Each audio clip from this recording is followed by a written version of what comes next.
अब हमारी तो है कि सरकार को ध्यान आकृष्ट करें, प्रशासन को सजग करें, न्याय दिलाने के लिए लड़ाई लड़ें।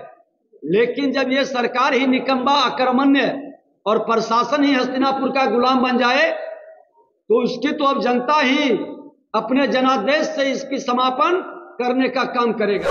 आज जदयू के अंदर जनादेश का अपमान कर करके जिस तरह से राजद को गलबहियां किए, तो राजद के लोग जदयू को तोड़कर अपनी सरकार बनाने के लिए बेचैन है और राजद को कुछ दिन के लिए दबाने के लिए यह सब सिर्फ एक झमेला है। जिस दल का राष्ट्रीय अध्यक्ष ही अपने दल की विदाई की तैयारी कर ले, उसको भगवान भी न बचाएगा। कि मुख्यमंत्री जी, आपका जो महत्वाकांक्षा को जगाया, प्रधानमंत्री बनने का सपना दिखाया, वो व्यक्ति आपका नाम का प्रस्ताव तक नहीं किया और उसके आड़ में आपकी सत्ता को अस्थिर करके पूरी तरह से माफिया राज को स्थापित कर दिया है। हर विभाग के अंदर भ्रष्टाचार चरम पर है, खुल करके बहाली में, नियुक्ति में। अब आज फिर विधानसभा में देखिए कि 204 की कितना पद का फिर नियुक्ति का निकाला है। लग रहा है कि गाड़ी छूट ना जाए, जैसे तैसे जल्दी से बहाली करके कमाई करके लूट लें। नमस्कार, मैं मनीष और आप देख रहे हैं मीडिया दर्शन। जन सुनवाई कार्यक्रम के दौरान बिहार विधानसभा नेता प्रतिपक्ष विजय सिन्हा ने पत्रकारों को संबोधित किया। इस दौरान जब पत्रकारों ने उनसे सवाल किया कि क्या जेडीयू में बड़ी टूट होने वाली है, इस पर विजय सिन्हा ने क्या कुछ कहा है, पहले उनकी इस बयान को सुनिए। देखिए, मुख्यमंत्री जी परेशान हैं।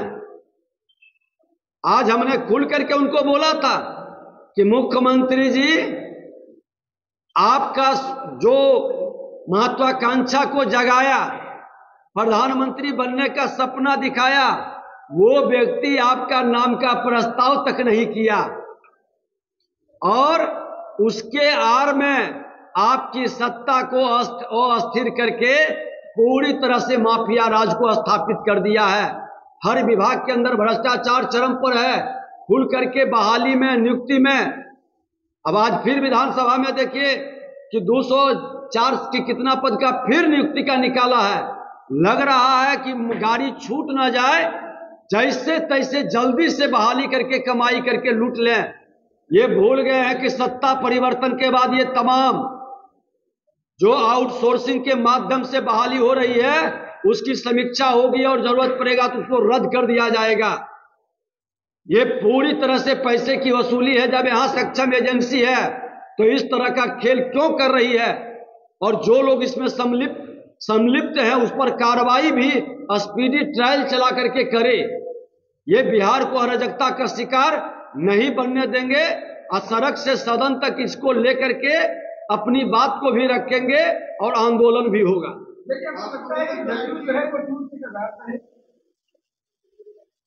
जैसी करनी वैसी भरनी, जो जैसा करता है वो उसी तरह का पाता है।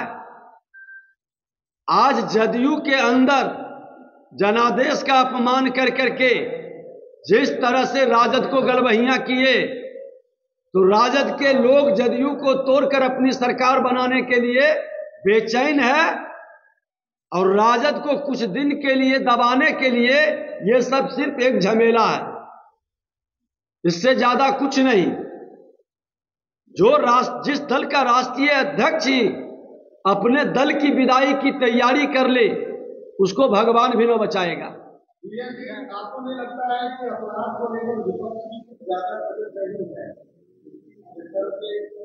आप लोग को भी अपराध को लेकर सजग होना चाहिए था। आपको मैं बता दूं कि विपक्ष आज एक सप्ताह के अंदर 5 दिन हम किसी न किसी जिले के अंदर दौरा पर हैं, धरना प्रदर्शन पर सम्मिलित हैं, लोगों की आवाज को उठा करके एसपी से लेके थाना तक लड़ रहे हैं। अब सच्चाई है कि प्रशासन के लोग हस्तिनापुर के गुलाम विपक्ष को जो मर्यादा के तहत, संवैधानिक अधिकार के तहत रिस्पॉन्स लेना चाहिए, नहीं ले पा रहा है। वह भूल गया है कि सत्ता बदलते रहती है। तो आपका कहना है कि विपक्ष कोई कमी नहीं रख रहा है। आज बता दें कि विपक्ष का लगभग 460-70 दिन हुआ होगा और 337 दिन किसी न किसी जिले के अंदर विपक्ष के नेता के नाते हम लोग आंसू पोंछने में लगे रहे हैं। अब हमारी तो है कि सरकार को ध्यान आकृष्ट करें, प्रशासन को सजग करें, न्याय दिलाने के लिए लड़ाई लड़ें। लेकिन जब ये सरकार ही निकम्मा, अकर्मण्य और प्रशासन ही हस्तिनापुर का गुलाम बन जाए तो उसकी तो अब जनता ही अपने जनादेश से इसकी समापन करने का काम करेगा। तो आपने सुना विजय सिन्हा सीधे तौर पे ये कहते हुए नजर आ रहे हैं कि जैसी करनी वैसी भरनी, यानी जो जनमत का सम्मान नहीं करेगा उसके साथ ऐसा ही होगा। जिसके राष्ट्रीय अध्यक्ष ही पूरी तरह से जेडीयू को समाप्त कर देना चाहते हैं, उस पार्टी का क्या अस्तित्व रहेगा। नीतीश कुमार भी भली बात इस चीज को जानते हैं और इसी वजह से आरजेडी पर दबाव बनाने के लिए इस प्रकार की रणनीति जो है बनाते हैं।